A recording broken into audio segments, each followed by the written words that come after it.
Hey everybody, and welcome to Studio 64. My name's David. I've been searching the interzones for some more science, space, and tech news to share with you. Came across this over at Science Alert. Ancient viruses may have given our ancestors the edge to evolve. This should be very interesting indeed. Scientists have found that the remnants of genomes left by ancient giant viruses within the DNA of a single-celled organism, with which complex organisms like ourselves share a common ancestor. This should be interesting. The discovery suggests viruses may have played a greater role in our evolution than we realized, contributing genes that may have given cells like the ancestor of the symbiotic eukaryote, Amoebidium, an edge in survival. Now, as usual, I'll leave the link to the main article below the video, so you can pop in, check out these embedded links, go for a bit of a deeper dive if you want beyond the main article. Makes for an interesting read, believe me. And again, not a scientist myself. I'm just a science, space, and tech news nerdy person, and I get all excited down in my nerdy nether regions, but then again, my personal life is no concern of yours. Yes.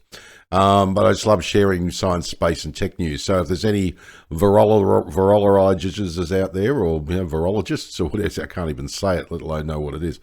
But if there are any virologists out there, please feel free to comment, because we'd love to hear from you. Trying to build a little community here of people who are into science, space, and tech, and we can discuss all the doings that are doing in that little space of science, space, and technology. It's fascinating to me. Now, this new research comes from a team led by Queen Mary University of London evolutionary biologist Alex de Mendoza Sola. Magnificent name, by the way, there, Alex. Alex de Mendoza Sola. You got to say it like that too, with gusto. It's magnificent. Yes, it's like finding Trojan horses hiding inside the Amoebidium's DNA, he says. These viral insertions are potentially harmful, but Amoebidium seems to be keeping them in check by chemically silencing them. That's interesting. Amoebidium appalachens stained with phalloidin to reveal F-actin green, and Hoshect, I can't even pronounce that, sorry, to reveal DNA blue. There you go. That's fascinating, isn't it? As I said, not a scientist myself, I just love all science, and this is absolutely fascinating to me. Love it. Yes, now here we show how a unicellular eukaryote,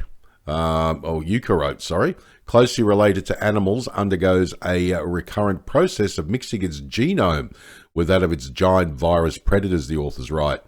Now, such rampant attacks on the very blueprint of the self should have a lethal outcome for the Amoebidium, but the microbes seem to have found a way to cope by silencing these foreign genes by modifying one of the 4 letters in the DNA alphabet using a mechanism called 5-methylcytosine, or 5MC.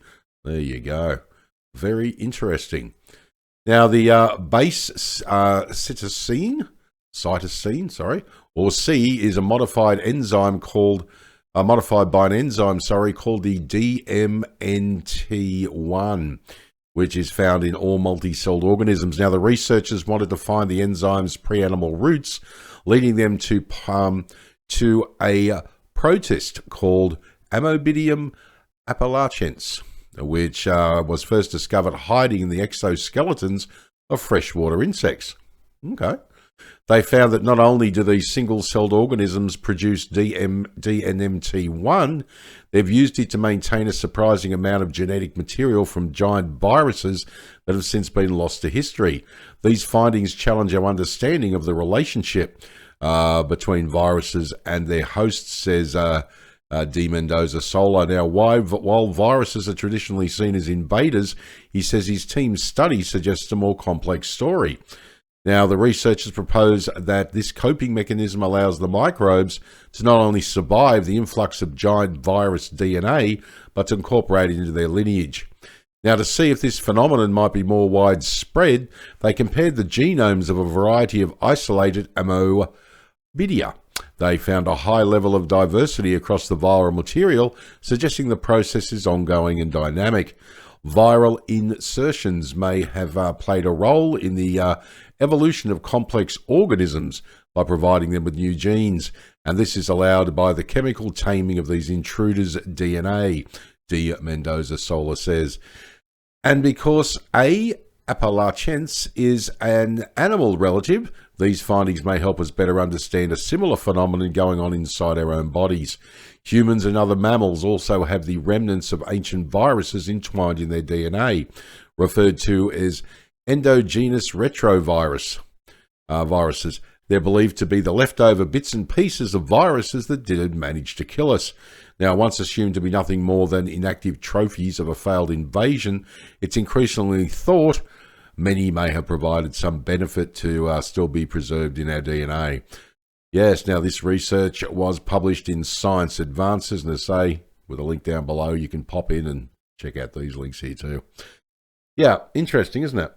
So yeah, basically it's a case of, it's not, junk DNA and it doesn't do anything. It could have actually been there for a purpose to provide us some form of protection, like a building up of an immunity within our DNA. Interesting stuff. Absolutely fascinating. Yeah. Makes you think, doesn't it? All right, well, my name is David. Thanks for joining me for another Studio 64 Science, Space and Tech News update. I shall see you in the next one. If you enjoyed this video, please like, share, subscribe. I'd greatly appreciate it. If you're up for it, drop a comment down below the video. I'd love to hear what you think. All right, take care. And as I always say, if you can't be good at it. And as I also always say, a most fascinating thing happened.